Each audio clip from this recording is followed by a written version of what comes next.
Good morning my fellow degenerates, my name is Billet and welcome to the AVN channel's review of Between Two Worlds, a fantasy harem themed adult visual novel developed by Drooskati Games, available on itch, Steam and Patreon and currently on chapter 9. Hearing this game takes place around a D&D game piqued my interest. I was ready to tear it to pieces for doing it incorrectly. I'm looking at you Big Bang Theory, you fucking fake nerds. You know, give me the dice, I want to roll. The dungeon master's supposed to roll. Yeah, well, I'm supposed to be in Vegas throwing up on a shrimp buffet. Now give it. Then I realised it's Pathfinder and I don't actually play that, so yeah, do whatever you want, I don't know any different. But before I do continue, if you enjoy these videos, make sure you hit the like button and subscribe, and let me know if you've played this one. Do you agree with me or am I wrong again? Let me know down in the comments below. Anyway, on with the show. So, Between Two Worlds is a game that is set, well, between two worlds. A real, modern world and your tabletop RPG world. Look, I'm just going to keep referring it to as D&D for simplicity reasons and understanding. So, everything starts off normal. Just an average guy with a good work from home job, a hot girlfriend and a good group of friends. Okay, so not an average guy then. Anyway, so yeah, you have a good life, nothing huge, you're not a millionaire, you're not rich, but you're living a good life. On top of this, you meet up with your friends once a week to play D&D. Now this is where the game becomes majorly unrealistic. If you are a TTRPG player, you know full well that getting a group together every week consistently without fail is nigh impossible. The game takes place in both the real world and in the game world. You'll play as the D&D characters, and honestly the way this game tackles this has got to be one of the most realistic representations of D&D in AVNs I've seen so far. Our lovely MC just happens to stumble upon a mysterious book in the real world, and after finding this, things begin to happen. His girlfriend becomes a bit more promiscuous and becomes open to threesomes. He starts dreaming of a demon girl and whispers can be heard in the night. Eventually, he and his friends are transported to the same D&D world that they have been playing in for so long, and now they must escape. The premise of the story? It's good, but is it executed well? Sort of. The way things happen and how the plot unravels is interesting, the problem is it just takes too long to get there. It's just too slow. For the majority of the game, you are essentially reading the story of a guy who plays a bit of D&D, screws his hot girlfriend, and just with a bit of mysticism, mystic magic stuff thrown in. It's not until about chapter 6 or 7 that we get transported into the D&D world and the story really opens up. But by this point, I've almost checked out, and the game is needing to bring out the big guns to keep me interested. Even the loot scenes aren't really enough, and I find myself rushing through them. I want to progress in the story, and they have very little relevance to the plot to begin with. It just seems like loot for loot's sake sometimes. I wouldn't mind, but not much is done to establish the world beyond this group of friends in that time. I really reckon you could just cut out half the content from the first 6 chapters and still have the same story. So yeah, decent story but far too slow of an execution, and not in an entertaining way. I will say, however, that there are 2 routes that have significant difference, so that makes up for the slower start by offering almost 2 different storylines. And as for the later chapters, it does get a lot more interesting. But you do have to wait until they are isekai'd into their fantasy world. But remember, the game isn't finished yet, so the payoff in the end may well be worth it, but we'll just have to wait and see.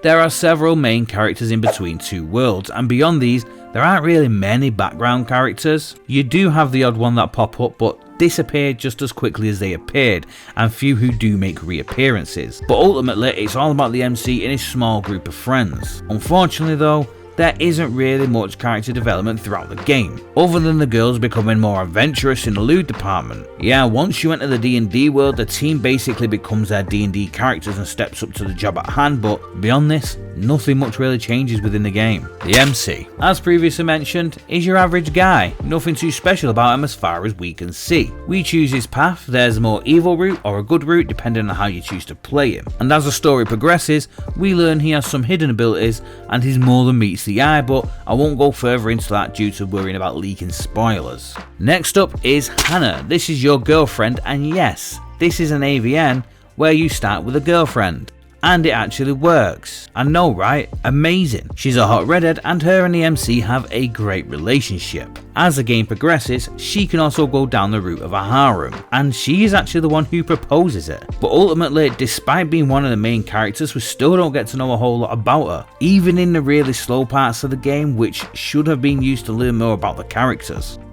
Skylar is the second of the main three girls, and again there isn't too much to say about her. She's a shy girl who's still yet to, well, you know, drown the slippery walrus. Due to in-game events, she's another one who manages to find her darker side, but once again, it goes little beyond this. She has a sister who joins us as well, but other than playing Lovers Lab mods on Skyrim, we don't really know much about her either. Surprisingly, Emily's one of my favourite characters in the game. She's an ass and always gives out a shit, but at least she can take as good as she gives. But the reason why she's one of my favourite is that she's actually the only character with a bit of decent development. She goes from having this tough bad bitch exterior to slowly breaking down her walls and seeing a more caring side to her. Now she just as quickly switches back to her tough bitch self, but it's nice to see a character with a little bit more depth than an alcoholic's pint glass. Oscar and Kenny are the last two of your main friends group. They are a gay couple. Oscar is your DM and Kenny is a player. Beyond this, there isn't too much about them. Oscar can be the more serious of the two, whereas Kenny is a bit of a joker. There are other characters, but mentioning them is either risking too many spoilers or there's little point in mentioning them as they serve little to the story. But overall in this department, unfortunately the characters are disappointing. There is so much build up in the first few chapters of the game and none of it's spent with the characters really. It just seems like wasted time. This game does nothing new in regards to mechanics. It's your basic choice system most adult visual novels have. In regards to plot, you have a good or evil route, and in regards to loot, you have a harem or solo route. By solo I mean only Hannah. And I'm not sure how these are going to impact the ending if at all. I hope they do. I can't stand it when a game has multiple routes and that all end up in the same ending, so I'm hoping this one each has unique endings. But with such lackluster characters and slow story, I would have hoped that this would have stood out in this area, especially if it focused hard on the D&D style mechanics. It does seem to be a bit more involved since the two different routes have significant different outcomes thus far, and this helps show the, let's call it, the D&D effect, where choices matter and have an impact on the game. I just hope it follows through to the end. So thus far the game doesn't really stand out in any department, so how does it fare in the visuals? About the same. Sometimes they look great and sometimes they are, well, hitting the middle ground. I wouldn't say any of them are bad, they're all at least average or above, but sometimes the characters can vary scene from scene. But it does look like the further you get into the game, the more they do improve. But I will give this game credit on the non-lewd animations though. There are quite a few, and when they may be simple, they help add a little character to the scenes. It also helps us show the character's personality beyond the conversations. And yes, I know I said simple, by this I mean it's not like a long combat scene, just some simple walking animations. But even doing a good looking walking animation can be difficult, so credit's where it's due. I like the non-lewd animations. Also, the UI, it's clear and simple the way I like it, no bells or whistles. It's easy to read and to understand. A star for that one, kid. Okay, so I tend to be terrible on reviewing audio. I always forget about it when I'm playing, but the way I see it, if I don't notice it, then it's good. If it's bad, I would definitely realise, but at the same time, I'd also notice it if it was great, so overall, I would say it's good and well suited for the game. At the start, I would say the music I did hear was very generic, but it seems to open up to a more fitting music in the later chapters, and there are some decent sound effects in there as well. Not very common, but you have small things ranging from like a dinging of a microwave, all the way to an atmospheric sound effects of dissonant whispers to add to the creepiness of the scene. So ultimately, the audio is good, but again, it's nothing really to phone home about. Despite being an adult visual novel channel, the adult visual novel channel, my main focus is never actually on the lewd scenes. I don't believe a good game needs the greatest scenes to make it good. Look at Summer's Gone. However, I do think sometimes the lewd scenes can be detrimental to the game, and this is one of those cases. The scenes aren't really anything special, mostly still shots and odd animations to start with. There is one scene at the beginning, towards the beginning of the game, that has sound effects added, but this isn't a reoccurring thing.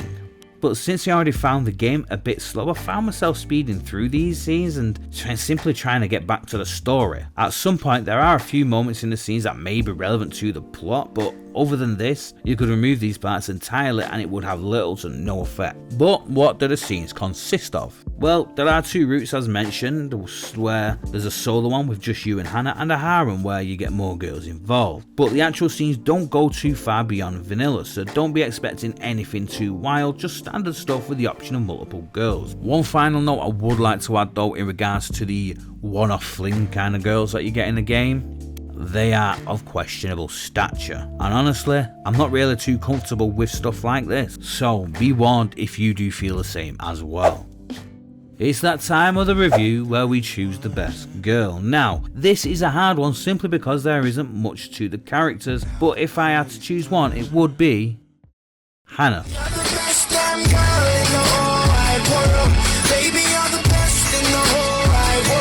Yes, your girlfriend. I know I said Emily's one of my favourite characters, but despite her not having much depth, it's nice to see a good relationship between the MC and his already established girlfriend. And not only that, she's a hot redhead, which, if you've seen my other videos, is always a win for me. And she proposes a harem-like situation, so it's not too shabby. I mean, who wouldn't want a bird like that? So, overall, would I recommend this game to you guys? I hate to do this, but I have to be honest with my fellow degenerates, and I'd have to say no, not yet. It's entertaining, but it's just too slow, and there's nothing to the characters. If you're okay with a story that's just not just slow, but full of what feels like irrelevant filler, then yeah, this could be for you. If you can overlook that and enjoy the fantasy elements, then this could be for you. I mean, when they do enter the fantasy world, the game does become interesting and enjoyable. But the reason why I say not yet is because there are still a few more chapters left to come, or at least I believe there's one more. I think it's going to chapter 10 by the looks of what it said at number 9. So I hope the ending is a big payoff worth the time. It all comes down to that, because the game is just too slow to start with in my opinion. I just wanted to push further into the story. It's long-winded and it could have been half the time and twice the enjoyment if they just got to the point quicker.